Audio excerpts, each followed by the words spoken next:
Good morning, everybody. Hey, I want to say thank you for being on here this morning. I know your time is valuable, and I'm sure you'd rather be doing a number of different things rather than being on and listening to me. But, I am grateful that you're here, grateful that I have the opportunity to be in front of you.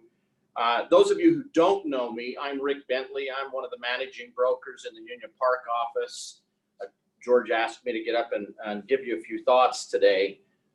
But I want to start with asking you a question. Let me ask you this. Why do we go anywhere? Why do we go to the movies? Why do we go to a dinner? Why do we go to certain places that we're attracted to? I want you to ponder that.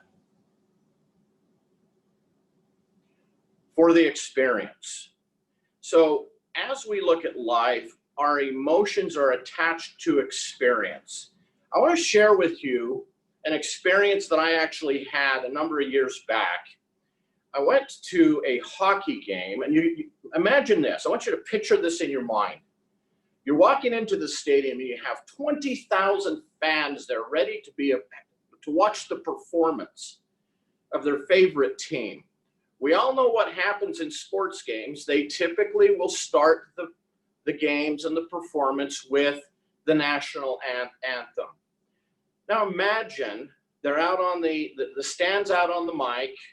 You see this glistening ice around, and typically what you're going to see is a red carpet rolled out to the mic. For some reason, I didn't really notice that missing until an event happened. So the young lady who was actually doing the national anthem began to walk out onto the ice, and imagine what this happening. Her feet came out from underneath her, and you could, hit just bam. And you're wondering, is she okay? But the entire arena actually just gasped and wondered, what in the world? Can you imagine what she was thinking? Holy crap, 20,000, 40,000 eyes, 20,000 people focused on me. I hit the ground.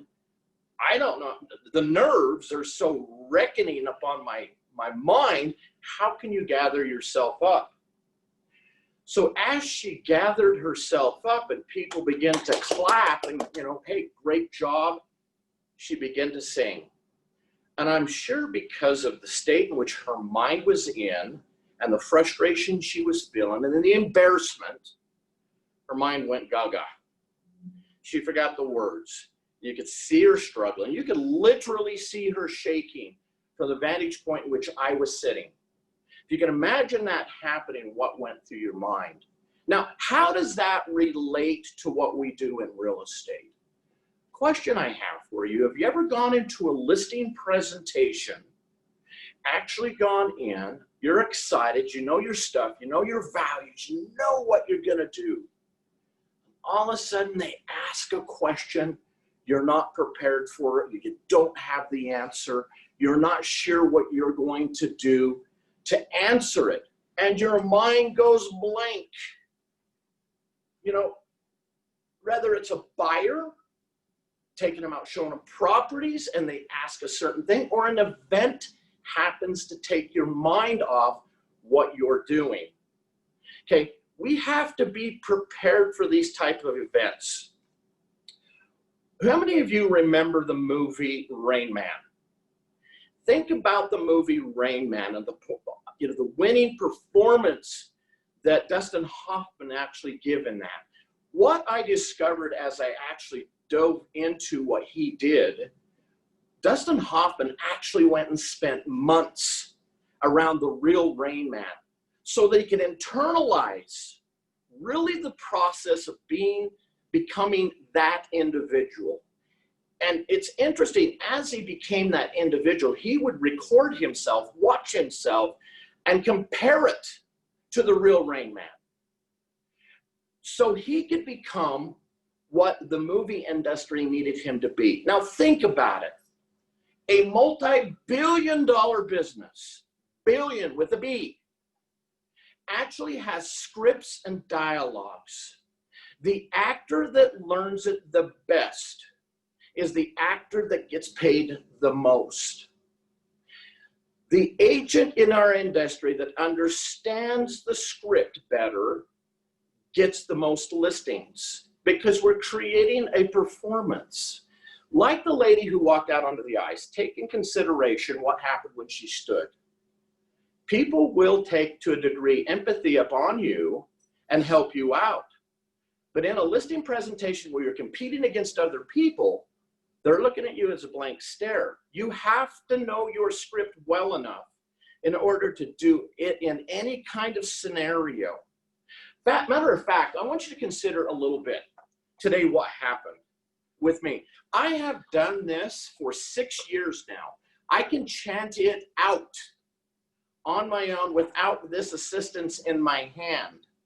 But because I wanted to deliver a little bit more spot on without any mess ups, my eyes got out of focus. And I'm not sure how many of you missed that I missed a number or got a little bit off and a little nervous on chanting simplicity of this, because I wanted to deliver a performance that was good for you. But it was interesting how in my own mind, I got off track on that. It's fascinating to me, as good as I am at this, I still get off, but I know it well enough. Many of you probably didn't discover I did anything wrong, but I can tell you there was a spot to where I got really nervous and really screwed up on. It's fascinating. I'm actually glad I did that. I want you to consider Don Shula, the Miami Dolphins. One time he was asked, how much do you guys practice for one game? One game. It's shocking. The answer is 55 to 60 hours. My question is how much are you practicing? How much are you learning your script that you might apply it? Because remember in the beginning when I asked you, ponder why do we go anywhere? Why do we do anything? For an experience. Are we delivering an experience that's actually going to make them want more? Now, if you ponder and consider, like a good cookie recipe, there's always an equation in how to put together and understand scripts, dialogues. You know, you have to create be what they need you to be. Become an actor, because that's what we have to do. It's easy to be who we are. I'm an expressive driver. I can jump into that role every day. When I was told by a friend to actually drape myself as an amiable, I was able to really put together a much better presentation. So I want you to consider those things. But I want to show you today on the board, really, UCLA did a study a number of years ago, and they talked about 7% is words, 38% is tone, 55% is body language. Now consider that for a second. The question me and my colleagues come up with, what's the most important? As we look at this question, I think, well, 55% is. Well, is it 38% because of tone? Or is it 7%? Here's what we know. When you teach a child to speak, what's the first thing you teach them? Husband and wives fight over it. Is it mama or is it going to be dad? And then we're going to pound into their head. It's the words. But look, you got to know the words. You got to know them. Internalize them. Write them out as you say them.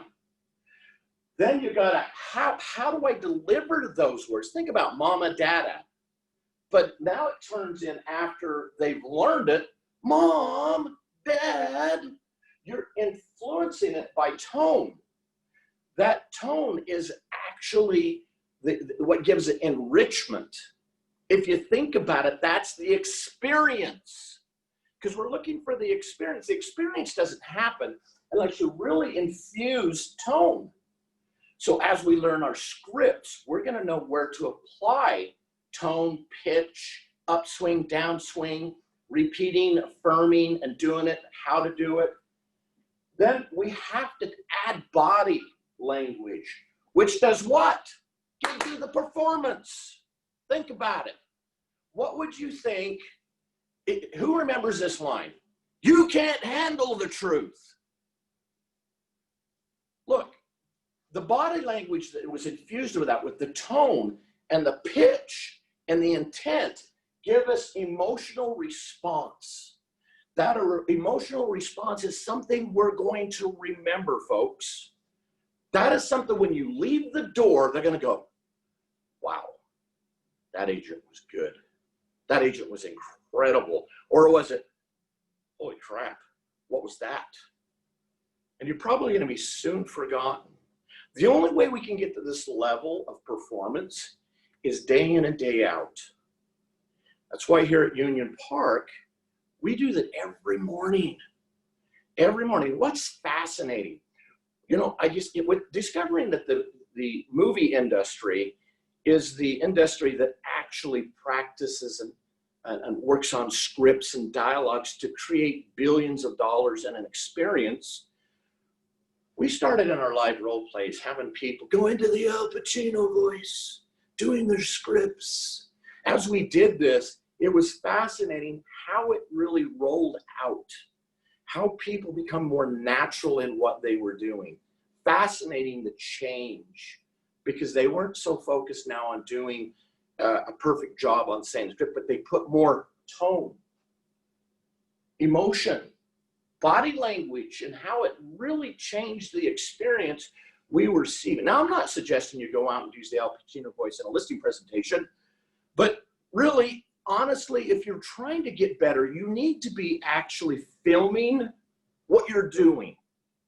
Going back, just like Don Shula in that 55, after every game, whether they won or lost, they're actually going in and reviewing the film and asking, why did we win? Why did we lose? What can we apply to get better? There are really two main things you need to really be understanding in role play, other than the art of doing role play or running and learning your scripts. Two most important rules in selling are ask good questions. But here's a big one. Listen to understand. Here's what we know. If you know your scripts and dialogues so well that you can listen to understand, it makes a big difference. Let me give you an example. If a person comes in and they say, look, Rick, you do it for 5%, we're in, we're sold. Instead of going, no, can't do that. Well, let me ask you this. Can I share with you really what you're really asking me? Well, sure. Well, what you're really asking me is to put more money in your pocket. Is that not correct? Well, yeah. Okay, so let me ask you this. Doesn't it make sense if I have the techniques and strategies to put more in your pocket? At the end of the day, does it matter what you're paying me if you're making more money? Because here's the beauty, okay? I'm really doing it for free till I'm successful. Well, look at the bottom dollar, make sure it's right. You get to decide whether you're gonna move forward or do what you're gonna do with it. So really what they're asking is put more in their pocket. Help them understand, lead them, guide them to where you need them to be. Because it really doesn't matter what's being charged. What matters is what performance you're giving them. The only way you can do that is by practice, day in and day out. So ask good questions, listen. Let me ask you this question. I want to leave you with a challenge. What I want to know is, what are you going to do to actually improve your professional game? Because professionals practice, amateurs don't. So what are you going to be? A professional or an amateur? Are you going to roll? So ask yourself that question. Until next time, thanks. Let's go with some closing affirmations. Talk to you again. Okay, closing.